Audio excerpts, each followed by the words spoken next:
কাশ্মীর নিয়ে ভারতকে সংলাপে বসার আমন্ত্রণ জানিয়েছে পাকিস্তান। দেশটির প্রধানমন্ত্রী শাহবাজ শরীফ বুধবার এ আমন্ত্রণ জানান। তবে এ বিষয়ে ভারতের কোনো প্রতিক্রিয়া আসেনি। আজ সংবাদ মাধ্যম ডনের এক প্রতিবেদনে এই সব তথ্য জানানো হয়েছে।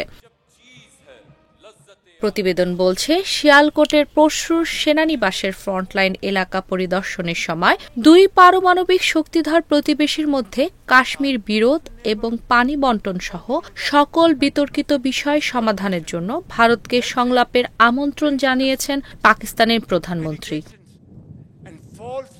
ভারত নিয়ন্ত্রিত কাশ্মীরের পেহেলগামে বন্দুক হামলার ঘটনার পর পাকিস্তানে হামলা চালায় ভারত। ভারতীয় হামলার জবাবে পরিচালিত অপারেশন বুনিয়ানম মারসুসের জন্য সশস্ত্র বাহিনীর প্রশংসা করেন শাহবাজ। তিনি বলেন, ৬ থেকে ৭ মে ভারতীয় হামলার প্রতিবাদে পাকিস্তানের প্রতিক্রিয়ায় প্রতিবেশী দেশটির ব্যাপক ক্ষতি হয়েছে, যেখানে পাকিস্তান বিমান বাহিনী একাধিক ভারতীয় রাফায়েল বিমান ভূপতিত করেছে।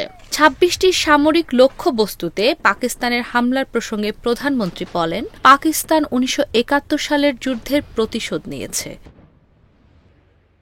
সশস্ত্র বাহিনীকে উদ্দেশ্য করে তিনি বলেন, আপনারা ১৯৭১ সালের যুদ্ধের প্রতিশোধ নিয়েছেন এবং এখন পুরো জাতি আপনাদের পাশে দাঁড়িয়ে আছে। ভবিষ্যতের আগ্রাসনের বিরুদ্ধে তিনি ভারতের প্রধানমন্ত্রী নরেন্দ্র মোদীকে সতর্ক করে দেন। তিনি বলেন, আপনারা যদি আবার আমাদের উপর আক্রমণ করেন তাহলে আপনারা সবকিছু হারাবেন।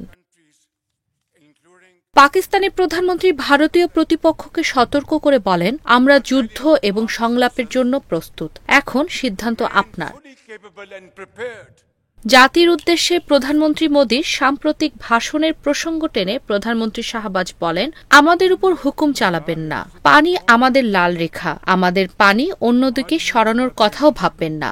হ্যাঁ, পানি এবং রক্ত একসাথে প্রবাহিত হয় না। আপনি আমাদের নীলম ঝিলাম পানি প্রকল্পেও আঘাত করেছেন। ক্ষতি যদি গুরুতর হতো তাহলে আমরা বাগলিহার বাঁধসহ আপনার প্রধান বাঁধগুলো ধ্বংস করতে পারতাম।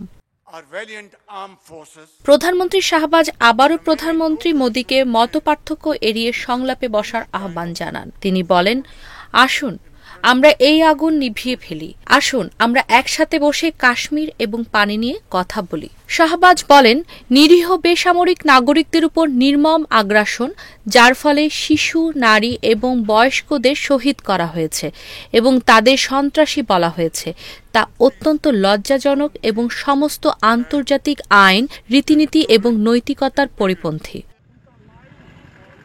প্রধানমন্ত্রী শাহবাজের মতে, পাকিস্তানের নিরপেক্ষ তদন্তের প্রস্তাব সত্ত্বেও ভারত ইচ্ছাকৃতভাবে এই পথ এড়িয়ে গেছে, কারণ তাদের প্রমাণ করার মতো কিছুই ছিল না।